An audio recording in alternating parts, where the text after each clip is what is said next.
Hey guys, thanks for watching this episode of the Championships podcast where we do all things fantasy football. Today we'll be doing our top 10 rookie wide receivers coming into this draft. Connor, happy Easter. How you doing? Happy Easter, man. I am doing great. I spent a lot of Nice. time outside today. I ate some steak. I'm ready to do this. Ooh, there you go. All right. So you want to go first with your first number one? So I'm thinking we can do this and probably give like our top five and go back and forth and kind of overlap as we go, if you're cool with that. Sure. So my 1 to 5, I think I have based on the same film score. I have Marvin Harrison Jr. and Rome Odunze. This is my 1A, 1B. Just behind them, I got Malik Neighbors. The three of them combined to make my tier 1, I would say. And then my tier 2 has a few players, but two of them are in the top 5. So 4 and 5. And 4 would be A.D. Mitchell, and 5 would be Brian Thomas Jr.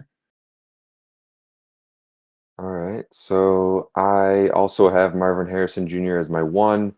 Then I got Malik Neighbors at my two. Romo Dunze at three. I kind of had them like almost at the same spot, Malik Neighbors and Romo Dunze, but a couple things made me pick Malik over Rome.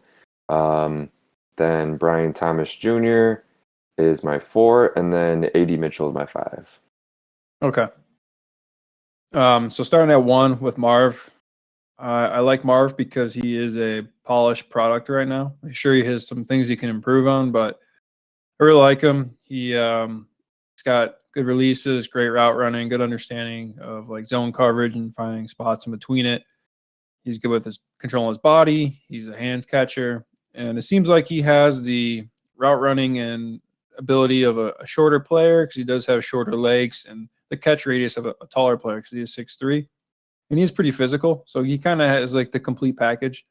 The only thing to me is when I was watching him, I didn't see him make a lot of downfield plays as like a deep target.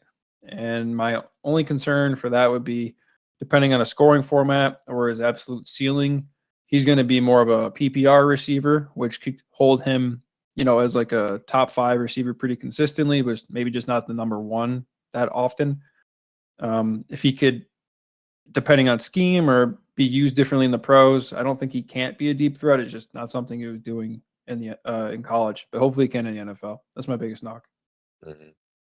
Yeah, I mean, pretty much everything you said about him. Yeah, I agree with. He's pretty much like the most complete receiver out of everybody, or at least the closest thing to it. Um, but yeah, I think yeah he could work on his deep threat a little bit. But I also kind of noticed that some of his cuts weren't as sharp as you would think they would be, given how like athletic he is. Um, Almost seems like when he's like going to make a cut real quick, like it's not as explosive as it is coming off the line as he is. At least that's kind of what I saw a few times. But so maybe sometimes he just gets a little bit um like he's not completely focused on making those cuts strong all the time or something. I don't know. But yeah, like you said, he's big, strong, fast, good hands, got it all.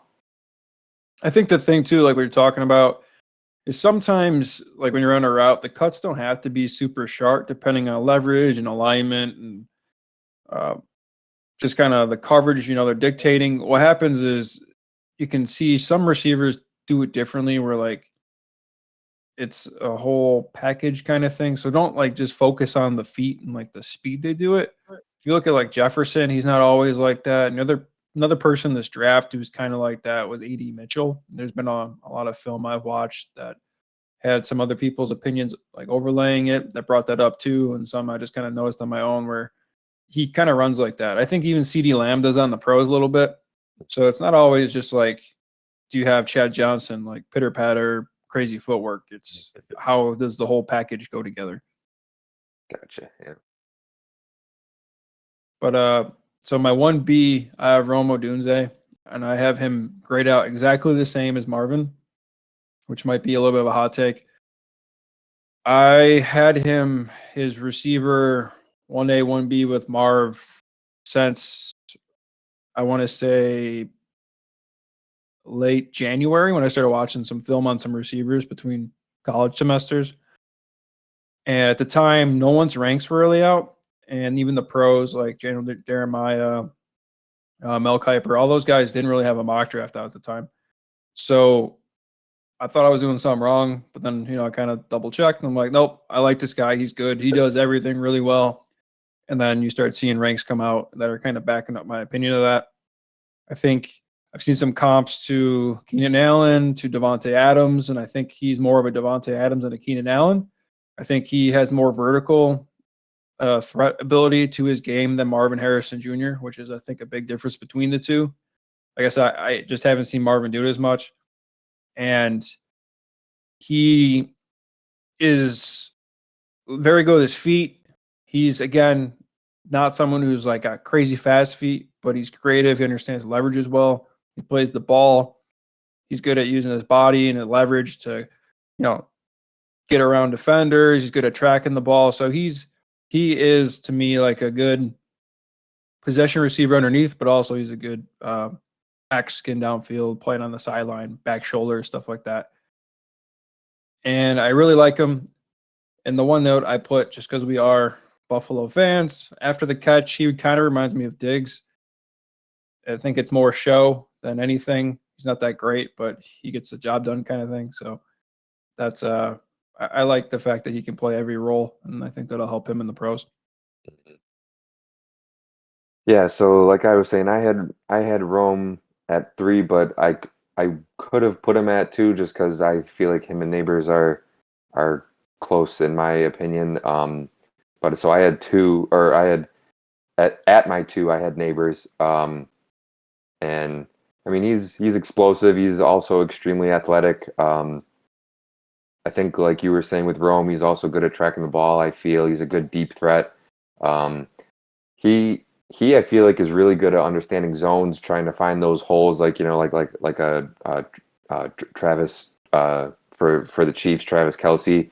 He's just able to find those holes, and even if it's not the route he's supposed to run, he finds the zone, gets open, and that's always good for a quarterback to be able to rely on, for you to just get open, even if you have to make up your own route. But that could also kind of not be good, because if the quarterback expects you to run a route, and you just kind of do your own thing without being on the same page, that could kind of be bad. But that's not the worst thing in the world. And then so I've seen him that he can go up and get the ball in traffic. He's good at what's it called, when you go up and high point the ball, so he Yeah, can get like the ball box at the down, highest stuff like point. that. Yeah. Yeah. And then so I almost kind of see a little bit of Debo Samuel in him with the run after the catch ability, um, where he can kind of break some tackles, get some yards after he makes the catch. Um, the one thing I feel like he can work on is that I feel like a he's a good deep threat, but I feel like to bring him up to that next level, he could work on the deep threat to be elite at that aspect. Um, but I mean, other than that, I mean, yeah, I mean, there's some things you can work on, but compared to everybody else, I feel like he's over everybody else besides Marv, obviously. Yeah, the two things that kind of stuck out that kind of piggyback off what you just said. He's a long strider, which I think helps him downfield because he's not like an exact burner. And then the other thing too is when you watch him, he's not really pushing off of people when he's playing the ball and high pointing. He like Pickens like pushes a Yeah, lot and it's he's like sometimes he's like questionable. physical, Yeah. right? Yeah, Like I think Rome could be more physical sometimes, and I think he improved on that between his last two seasons. But that's also a good thing because I think in some cases he's avoiding any possible calls. I just want to see a little bit of a better baseline sometimes. yeah. So at And then 3, yeah, so we have our flip flop. So yeah. Malik, I have at 3. And there's one thing that sticks out for him between the other guys to me. I think his ceiling is higher because of the athlete he appears to be on the field. Really? Just You so I'm actually the exact opposite. I think Rome's ceiling is higher than Neighbors because I feel like Rome is more athletic, but he just has to like kind of like, in my opinion, has to like hone it all in. And I feel like if he gets the right coach, he can do that. And I feel like he can have a higher ceiling than Neighbors. He just has to get the right coach, I feel like, to help him get everything polished, like you were saying. I didn't. So I thought he had a lot more polish than some of the other people. I think he is in the same polished level almost as Marv, to be honest. And I didn't see the after the catch ability that you're saying with Debo. Like I said, I think he's Oh, for Neighbors? satisfactory. Yeah, Neighbors after the catch is insane. I think Neighbors is like with the ball in his hands is something like Jamar Chase, Zay Flowers. Like he is an athlete. DJ Moore, some people say with the ball in his hands, he's almost a running back in regards to like his vision and getting the second level. He's not as physical as a runner, but um, I like him a lot. I think if he gets better, I wrote this down, gets better against press coverage because he was playing the slot a lot off the line of scrimmage. If he gets good against press, and he said he isn't the best against press in interviews before the draft. Rome, you're saying, right? Malik, Oh, Malik. Okay. I think because he is such a crazy athlete, he has the highest ceiling. Yeah, and so I guess the one thing that I do like, I mean, there's a whole bunch of things I like about Rome, but the one thing I like more than Neighbors, even though I had him below Neighbors, is that he's got a big arm span or wingspan. Yep. So he's got a good he can catch outside of his body frame. He's got a good catch radius, you know. So, um, but I mean, yeah, like there's not really too many things that he like has to like really work on. There's just, in my opinion, there's like a lot of small little things that he has to work on. That it's like it's good, but it could definitely be better, you know. Right. Yeah. I think his raw ability is a tier above these two other guys. So I like. I think if these guys play out to their max ability, so like I said, this is my tier one, combine the three of them. Malik has the highest ceiling because of his athletic ability. I think Rome is somewhere in between, and I think Marv might have the lowest ceiling just because I feel like he is a complete product right now. He is a better athlete than I probably give him credit for, and some people say, but it was also dependent on the role he played at OSU and the quarterback limitations he had his last year. Plus, he was, um, I guess, like just limited by that. So Where do you think he goes in the draft, Marvin? I think he ends up being the first receiver still. I would think. I Do you think think where he goes will like if he goes to a certain team, will you be like, okay, yeah, I think on this team he could be better, or you don't think that matters? I just don't want any of the receivers on the Giants. Or well, I don't want any of them on the Patriots. I don't think. Yeah, I that feel too. because I feel like if they trade back, they're gonna get it. They're gonna go for a receiver, you know. I don't know. Yeah, but that's also a good point. We always think we know, like, okay, this team's doing this, and then all of a sudden draft day, boom, they Yep. do something crazy. Yeah, something's crazy going to happen. I guarantee. I take this back now. I bet just because stuff like that happens, I bet Rome or Malik end up being the first receiver taken somehow. But it's something weird happens. Like the first four picks are quarterbacks, and then the Chargers trade out, and someone comes up to get a receiver or something like that. Like, what But if the so even Bears came up to five to take their pick? I mean, yeah, I mean, I feel like you'd really only move up to get one of these top receivers, right? I mean, people have compared neighbors to DJ Moore, Odunze to Keenan Allen. Then why don't you trade up to five and get Marvin? The one guy's a little bit different. Then you have the possible trio, I guess, playing for Yeah, the I was gonna Bears. say because I mean they already have both those guys, so yeah, might as well just get Marvin then at that point. Right. So I don't know. I think something's going to happen with one of these receivers where we get a little bit shocked. Yeah, definitely could be. But so as far as tiers, yeah, I think I can agree that those three guys are the one tier, and they're all pretty close in like whether it's athletic ability or ceiling and stuff. But then yeah, my next two guys are in the next tier for me. Okay. So 4, I have AD Mitchell, and 5, I have Brian Thomas Jr. So like again, I said this, they're part of my second tier, and really based on my notes, they are kind of similar players. The only difference is I think AD Mitchell is a better route runner on shorter intermediate routes than Brian Thomas. I think Brian Thomas is a better deep threat. He plays faster. I think his release is better than AD Mitchell's, but I think AD Mitchell's like better with like indicator steps and leverages kind of on slants and stuff like that. If you look, you'll see some really interesting routes of him around the goal line. The problem is, I don't know if it's because of Texas or what, but that didn't always translate to like between the 20s. Mm-hmm. Yeah, we're flip flopped. I got Brian Thomas Jr. over AD Mitchell. But yeah, I mean they're definitely very very similar. I like the fact that Brian Thomas Jr. he was kind of like a big red zone target for LSU. So I feel like whatever team that drafts him, he's gonna get all the targets in the red zone, which hopefully, like you were saying earlier, we're Bills fans. I mean, we need a guy like that in the red zone that can be the guy that you go to for the red zone. And there's a couple mock drafts I've seen that they got Brian Thomas going to the Bills. So I mean, that'd be a nice thing. The only thing that I'm kind of nervous about with him is that he really only had 1 year in college of being like, the main focus, or well, I guess not the main focus, but having like because it was obviously Malik Neighbors was the main focus, but having like a higher workload. Mm-hmm.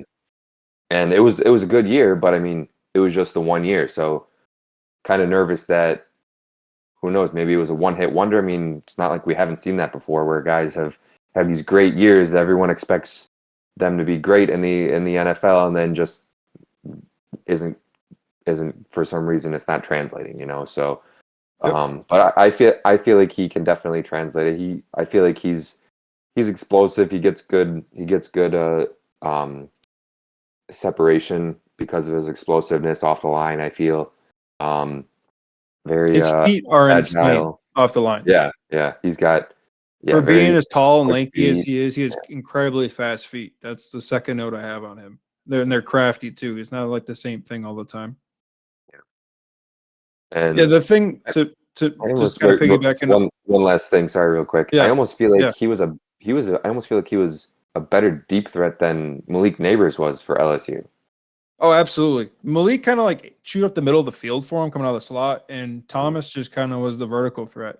That's where I was going to go with this. So their production profiles, both AD Mitchell and Thomas, are both garbage from an output standpoint. Like they don't have a lot of historical data to support them being that great. They're kind of later breakouts. The difference to me, like I said, AD Mitchell can run intermediate routes, and he has a little bit. And the reason they're up at the top of this tier for me is because of their physical stature and their athletic ability. They're bigger guys. They can probably be a good number 2 receiver. I don't expect either of them to ever be the like number 1 on the team, especially how the NFL is going. A lot of teams, I don't know if they're even going to have it. Number 1's going forward.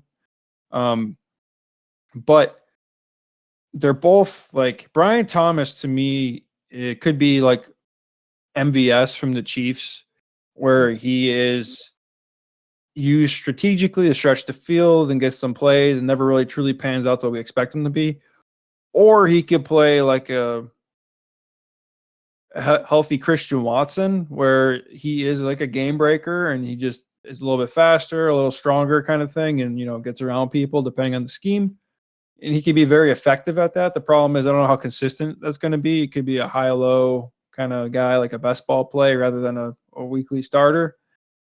And it also depends on the placement he goes to. And then with Mitchell, I think just because he does run intermediately better. He's a little bit better on the goal line, like, within the 10 and stuff like that. I think he's going to be a more consistent receiver for you as long as they kind of both live up to what I expect them to.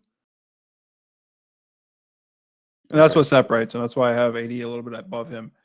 I had to watch AD Mitchell again a little bit because I had him a little lower before we got ready for this. And I thought because his route tree was limited, he wasn't as good at running routes, but if you like slow it down, he is better than it appears.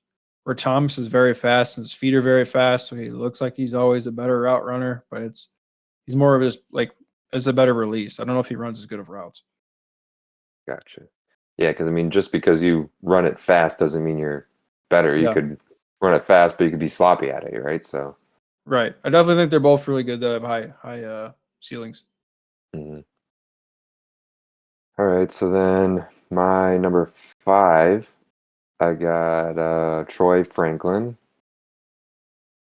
Right. That's my 5. 1, 2, 3, 4. Oh no, sorry. My 6 is Troy Franklin.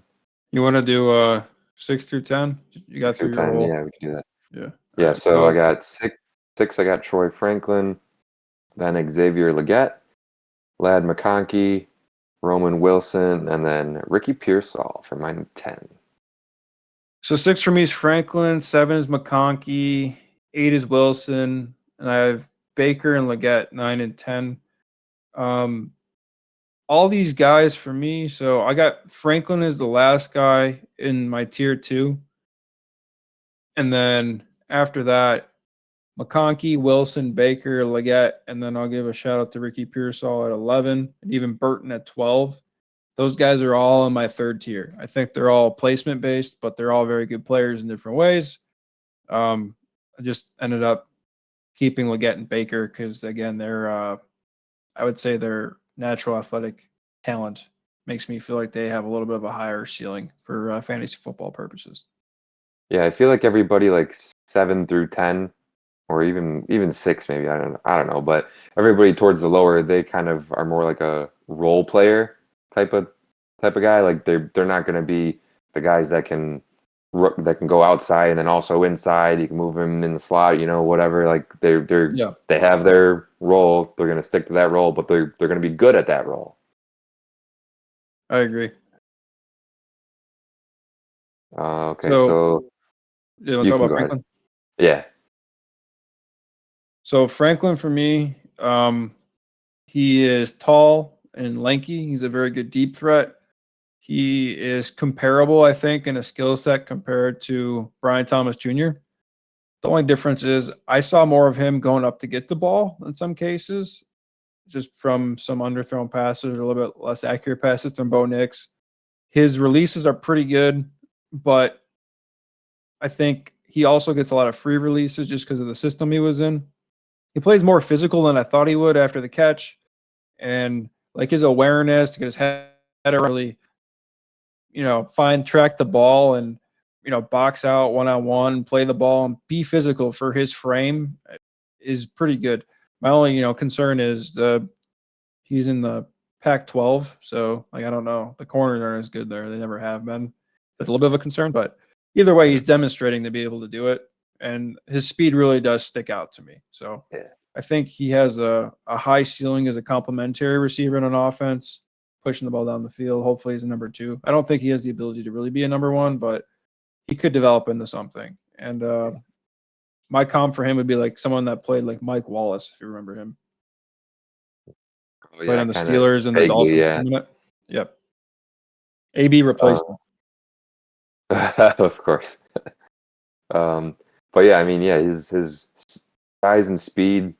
I mean, that's always good to have for a receiver, and yeah, he's good at going up and getting the ball in traffic. The one thing, so I feel like he could add some more weight on him because you were saying that he plays physical. So I feel like if you're going to play physical, you got to have a little more weight on you. Otherwise, you could snap in half, Yeah. So he Got could, very skinny legs. yeah, he could add some weight. And I know that, I mean, so he's not a guy that's always going to be down the field blocking, but I kind of noticed that he's an average blocker, if that. I'm not saying the other guys weren't, but I mean, it just kind of stuck out to me a little more with Troy Franklin. So that there are some teams like the Rams, for example, like they always like getting receivers that are good blockers also. So like they might not want to try and go after him because he's not that great of a blocker. So it just depends on what team he goes to, whether they value blocking or not. And then so you actually pointed this out, but in a good way. You said that he has the awareness to kind of like turn his head around real quick to like Yeah. see who's coming after him. I almost kind of saw that he would almost do that too soon before he finished catching the ball Okay. sometimes. And I feel like that could possibly cause some drops, or he gets the ball fumbled and then he has to regroup, catch it, and then doesn't always do that. But he wasn't doing that too much in college. I'm just kind of nervous about that a little bit. But that was just something that popped in my head when I saw him do that a couple times. So Yeah, I don't really think I saw that, but I can see what you're saying for some concerns on that. All right, so um, who was your I had 7? I had Leggett next. You Okay. you had him at 10. I got him I got him a little Leggett higher. Leggett at 10. Hang on.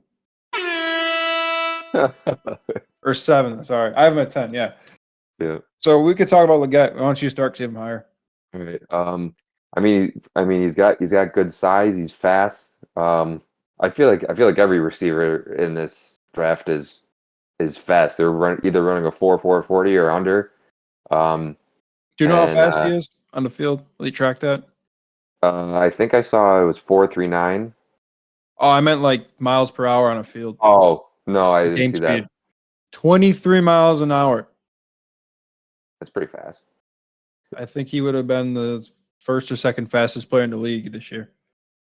Yeah, because what was uh what was Hill? He was probably like 23, 24, 23 and right? change, I think.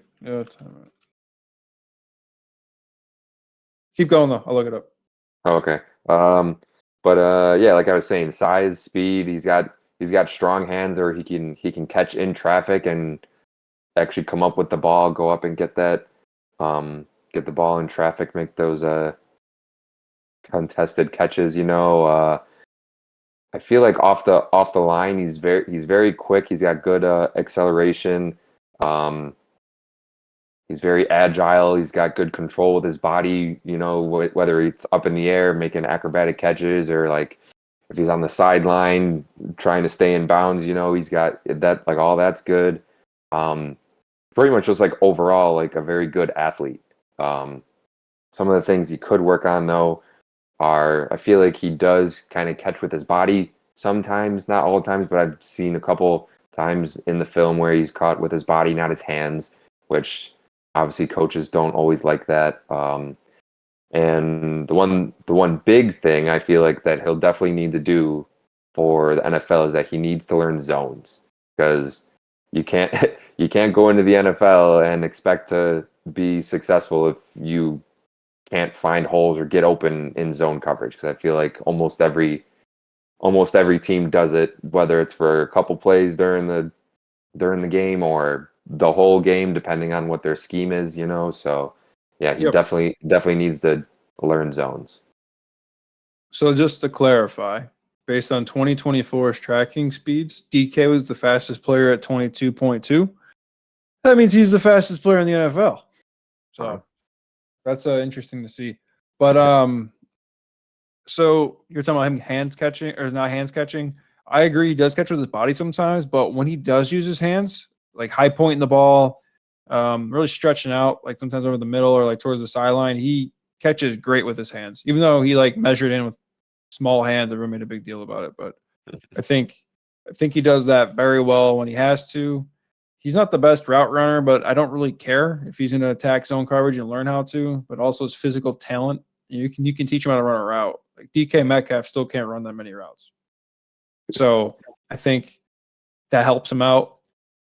And a big thing to me was just get the ball in his hands, realistically, or let him attack vertically and just out athlete someone. If you can get him in like quick slants or crossers, the dude's an animal. Like he just outruns people. He runs physical, and I think I don't want him to end up like Treylon Burks, but he kind of does some things like Treylon Burks did. Okay. But that he actually, and like Treylon Burks was drafted to replace AJ Brown. Leggett is like chiseled. He looks like AJ Brown. Like you know what I'm saying? He kind of plays like He'll DK. go into the draft room with his shirt off, like. Yeah. Oh I wrote that no, he sorry, kind of that was DK. That was DK. Never yeah. mind. I wrote that he looks like has a similar game to DK or Burks on the field a little bit, like in college.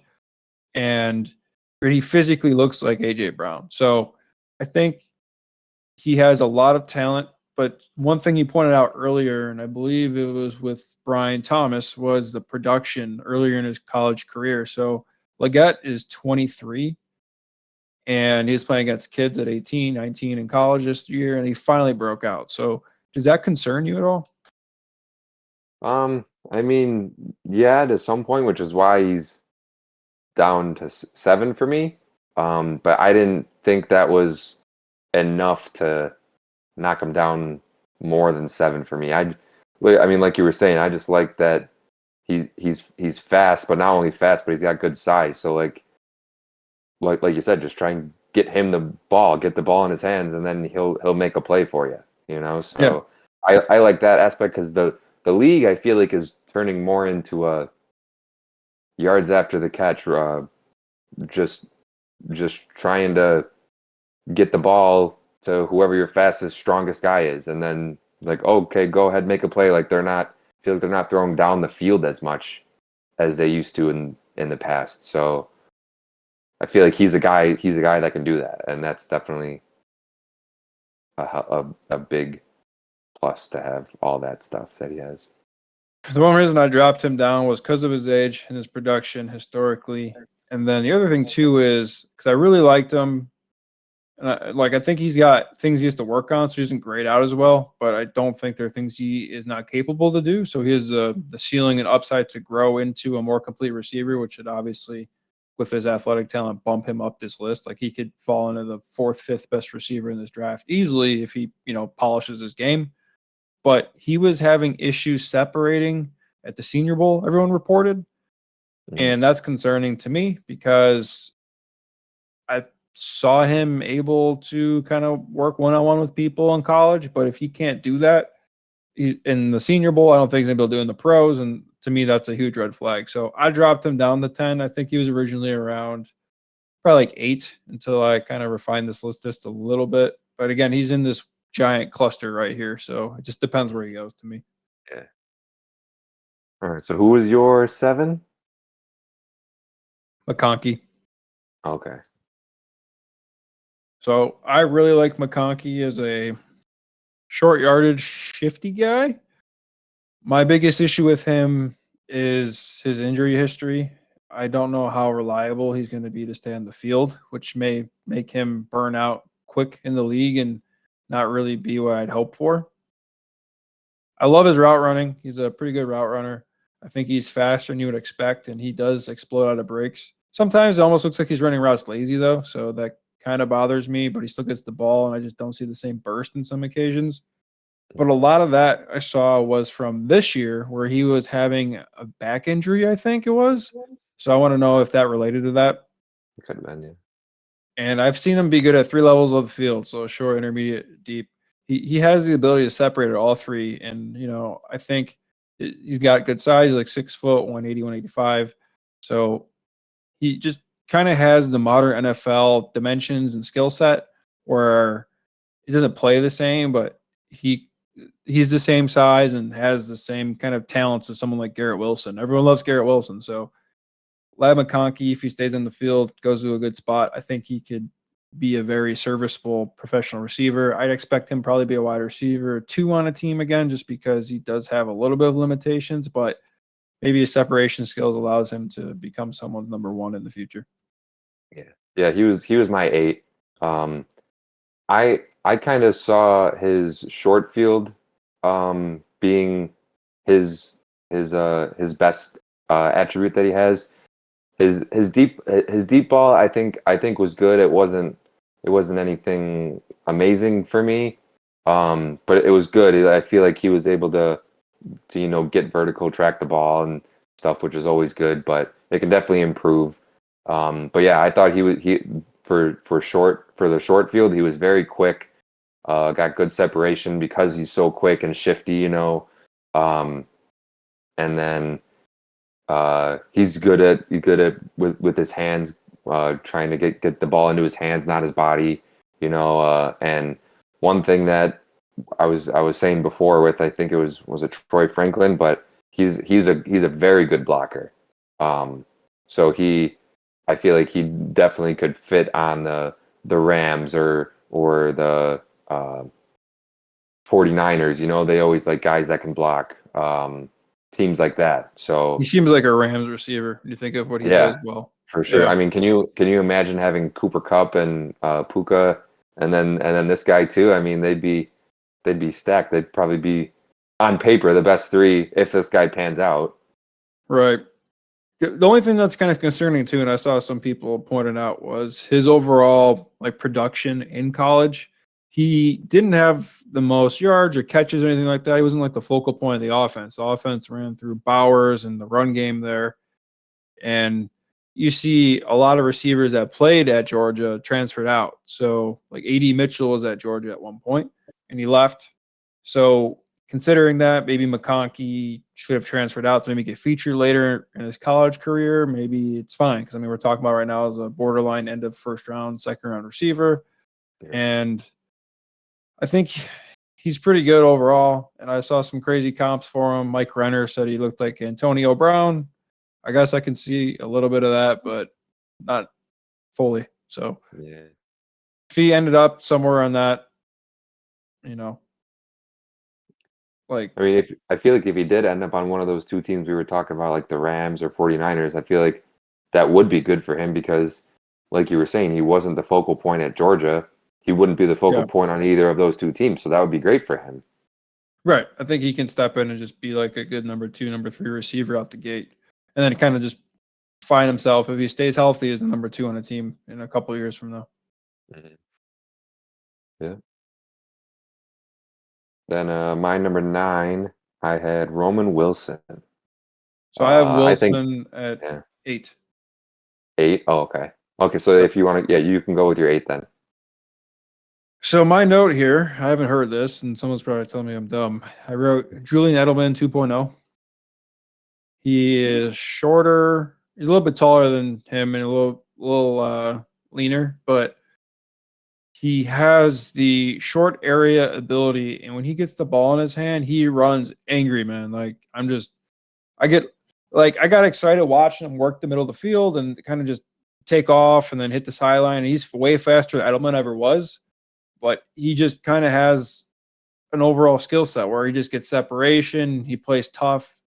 He'll block. He can put him in any situation. Like there's no way Harbaugh was upon the field and featuring him as the number 1 receiver if he couldn't block. So I think he just is a pro receiver. He may never be a superstar, but I think he just shows up and just does his job, and that's why I have him up here. And I do like that he is very athletic compared to some people in this draft. This is overall is a very athletic draft, but I think if you put him on a team that lets him kind of work the middle of the field, where would that be right now? Imagine him taking over for Tyler Boyd on like the Bengals or something like that. Mhm.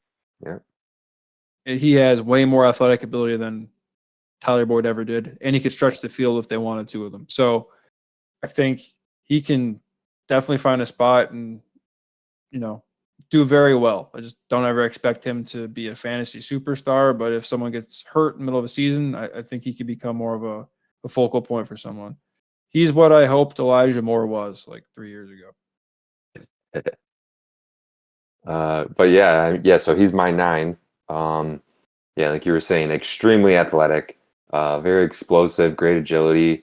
Um, he can create separation, which is like we've been saying for like almost everybody. It's always good. Yep. Strong hands. A guy also, like we said, for a couple other guys, um, can catch outside of his body frame because he's got a good or a big wingspan.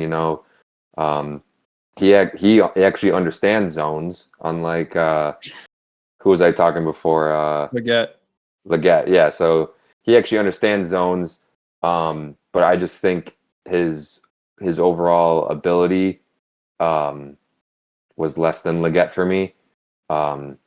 Yes, he's athletic, but there's definitely a lot of things he can work on. So you were saying he plays physical. I actually saw it seems like he was kind of struggling to break some tackles at some point. Well, when I say he plays physical, I'm saying like in the middle of routes and stuff like that. Like, Oh, okay, okay. not necessarily as a ball carrier. Okay, yeah, because I was gonna say like once he caught the ball, it seemed like he wasn't like that great after the catch as far as breaking tackles, getting those extra yards, fighting those extra yards. Um, so that's definitely not something that all these teams are looking to have because, like I was saying before, this is a league where they're kind of trying to find those guys that are good after the catch and fight for those extra yards, can spin out of a tackle or whatever. Just seemed like he was kind of struggling to do that a little bit. Not saying it can't improve, but it's definitely, in my opinion, a weak point of his game right now. Something else that is good that I saw. So I saw that he was also a good guy for special teams. I know, like what we've said a couple times, we're Bills fans. Sean McDermott loves people that can also play special teams. So maybe if he were to go in the late rounds to the Bills, Sean McDermott might want to pick him up because he loves special teamers. And he could be a good depth piece for the Bills at receiver. But and then I also saw that he kind of had a history of injuries. Not sure exactly what they were. I just saw a note that he had a history of injuries, so that's kind of a little scary. Yeah, I don't know about his injury history. I know on Wilson. Yeah, So then, who was your 9? my 9 was Javon Baker. So I don't know. Did you even see Javon Baker? I saw him. I didn't look into him as hard as these other guys. But I mean, he probably would have been my 11 or 12 guy. I didn't look at him super hard. Okay. So I like Baker because, again, I think he is a bigger guy. He's like 6'2", 190 pounds, something like that, 195 pounds. He plays like he is that size. He plays like he can play the X for a team, or like, you know, he's kind of like a tier below to me, playing the same kind of roles as like an AD Mitchell. The thing is with Baker is he was always making crazy catches. Like he made easy catches look hard catches look hard. And sometimes it wasn't his fault, but he has crazy hands. I think he's got pretty good feet, and he could probably be a number 2 receiver again for a team. I think at his peak, he's probably gonna end up being like a solid number 3. But I like that he can play really any role. Like he could play the slot if he wanted to, as like a power slot. He definitely can play outside. He understands coverage and leverages and stuff like that. So I think he is a sneaky pick, and especially if he goes like the end of round 2 to a better team, he may have a chance where he kind of outperforms some of these other guys, at least early on, where you might take a McConkey like in Carolina, but Carolina isn't good still or something like that. Like they just don't give Young a line to succeed. So then all of a sudden Baker is on. I don't know. Think of a team. So he goes to Dallas to replace Gallup, right? I would rather have Baker than McConkey in that case. Okay. Do you think he could be like a Puka Nakua was last year, where like he flew extremely under the radar at the draft and then just bursts onto the scene? I think Puka's game is very different because he fits what the Rams do so perfectly that it wouldn't necessarily be the same kind of thing. I do think Baker is more athletic than Puka, maybe just not like on the field though. Baker's really good with his feet in generating separation. Like if you watch him on some of his routes, he can get 3 yards of separation off people. And I think that's impressive for someone of his size, but he's also playing in a different level of competition. So I don't know if that was part of it. But he's someone that intrigues me. And between him and you mentioned like Ricky Pearsall and stuff like that. Him, Leggett, Knight. Shout out to Jermaine Burton, a receiver that PFF was saying they have a first round grade on right now. I really liked him too. He's a little bit older. He's more of like a smaller vertical threat, but I could see him easily jumping in this top 10, a year from now. Mm. Yeah, so then my number 10 was Ricky Pearsall, like you were just saying. Yep. Um, I like him a lot. I feel like he's a creative route runner. Um, I think like we were talking about one of the receivers before, he kind of um, he has he's able to kind of like go on the fly if he needs to. Um, and then he makes good cuts, got good hands, gets good separation. Um, I feel like he's not necessarily explosive, but he's very, what's the word? Elusive, I guess, maybe after the catch, where he's not like Yeah. breaking tackles, but he can kind of like juke a guy out. Um, but Like a wet noodle to him, yeah. But yeah, I mean the things he can work on, like I was saying, he's not necessarily super explosive. Kind of seems to be limited to the slot position. Just kind of, because of his size and his abilities. Um, and I feel like he could be a good complement to somebody, but not really ever a number one. Um, but I mean, all the skills that he does have, I like a lot. Just those couple things I said, definitely. But I mean, they're not small things. They're definitely big things. Like the fact that you're limited to one spot as a receiver when you got all these other guys that are really good going outside, inside, and stuff. Um, so yeah, I got him at my 10. I think you're underrating him on the outside. I think he was a lot better with Anthony Richardson the year before, I and think he so. got used more as a deep threat in some cases. He definitely can play outside. I just don't think that's his best spot. So I agree with you. He should be used in the slot. Um, I also wrote that he was used on some gadget plays and with like reverses and stuff like that, get around the outside. So he's a good player to kind of get the ball in his hands, and he's a longer strider, so he kind of lets things develop in front of him, and then he might get you like 8, 10, 12 yards, something like that, and just kind of work in as a tool for a team, to Yeah. do what he has to do. And role wise, he doesn't really play like this, but I wrote like from a fantasy outlook to what to expect from him. You might expect a couple years where he's like a top 36, 24-ish receiver. I wrote maybe he plays like Kenny Stills. Oh, yeah. So He was with Houston, right? that was Fuller. Oh, Kyle Fuller.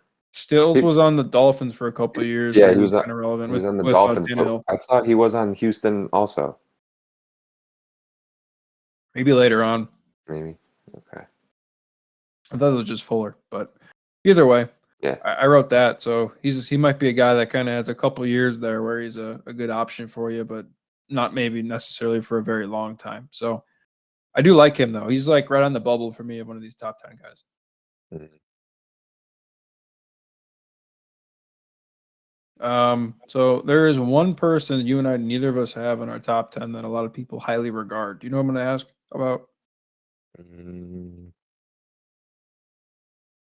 no. Keon Coleman. Oh, yeah, yeah.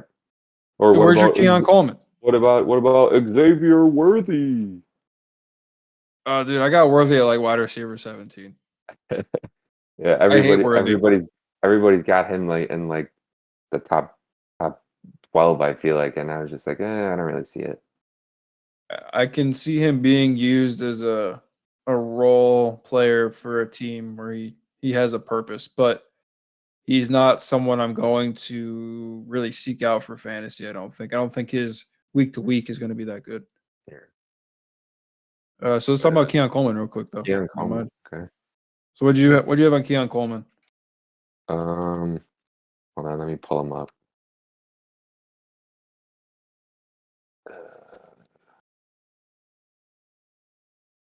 So okay, when you're pulling your stuff up, I'll kind of put out what I put.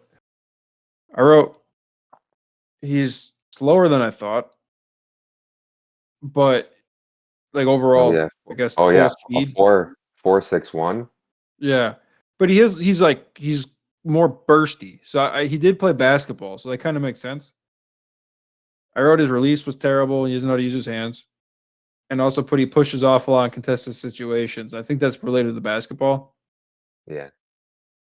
And then he was athletic to return kicks, so I did notice that he did return a lot of kicks, and he mostly runs 3 routes, and I think that's because he's a newer football player. So he runs slants, go routes, and screens, and he ran a lot of screens, and I think that was partially because of the system, but partially just because he's the only receiver they had that seemed like he could. So I don't know if some of the issues I have with him is related to how he played and how he was used, or if it's really just a limitation of his current skill set. I think he has a high ceiling if you can develop him, but he's definitely a project. I guess that's how I would leave it. Yeah, for sure. Work in progress. But yeah, I mean, everything else, everything you said, yes, great size, and stuff. But yeah, he's definitely got good acceleration. I feel like he's very like a twitchy receiver, you know, kind of like off the line, very quick, twitchy. Um, for his build, like he's not like the quickest or speediest guy, but for his size, he's I feel like quick off the line. Mhm. Um, and then I think like you were saying, because he played basketball, like in the air, he's got good control, can high point the ball, get those jump balls, those balls in traffic. Get them balls, bro. But yeah, his I feel like like we were saying, because of his 4.61 speed, his deep threat might not be always there because his his long speed, I guess you could call it, isn't isn't there. So he might struggle with like a deep vertical threat. Um, and then so I know I always keep bringing this up, but like as far as the run blocking, that's kind of not a high point for him. He can definitely work on that.